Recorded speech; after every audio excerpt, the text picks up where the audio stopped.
Hello everyone, Lorena Tingson, your reporter for today. Now, I'm going to discuss language in its definition. Here are the contents that we're going to tackle. First, meaning of language. Second, types of language.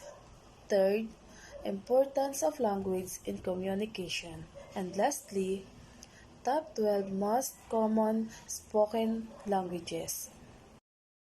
What is language? Language means system of sounds, words, patterns used by humans to communicate their thoughts and feelings. So language is the source of expressions of thought by means of speech sounds. Language is the most powerful, convenient, and permanent means and form of communication. These are the types of language. First, living languages. Second, extinct languages. Third, ancient languages. Fourth, historic languages. And lastly, constructed languages. Living language. A language is listed as living when there are people still living who learned it as a first language. This part of ISO 639 also includes identifiers for languages that are no longer living. In the picture is the example of living languages. Next, extinct languages. A language is listed as extinct if it has gone extinct in recent time. Example, in the last few centuries. The criteria for identifying distinct languages in this case are based on intelligibility, as defined for individual languages. In the picture is the example of extinct languages. Ancient languages. A language is listed as ancient if it went extinct in ancient times. Example, more than millennium ago. Identifiers are assigned to ancient languages which have distinct literature and are treated distinctly by the scholarly community. In the picture is the example of ancient languages. Next, historic languages. A language is listed as historic when it is considered to be distinct from any modern languages that are descended from it.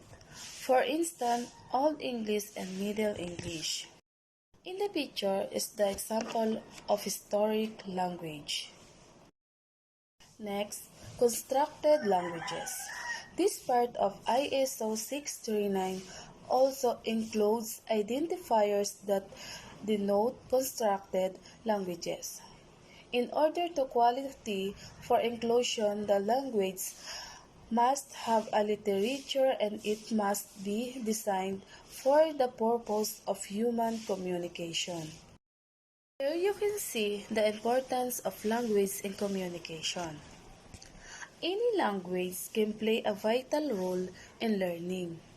It enables you to communicate and understand a subject, helps to understand language and develop your language skills, whether in academic English or professional life. These are the top 12 most common spoken languages.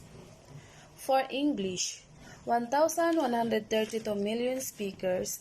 For Mandarin, 1,117 million speakers. For Hindi, 615 million speakers. For Spanish, 534 million speakers. For French, 280 million speakers. For Arabic, 274 million speakers. For Bangla or Bengali, 265 million speakers. For Russian, 258 million speakers. For Portuguese, 234 million speakers. For Indonesian, 199 million speakers. For Urdu, 170 million speakers. For German, 132 million speakers. Thank you for listening and watching. Once again, this is Lorena Tingson, your reporter.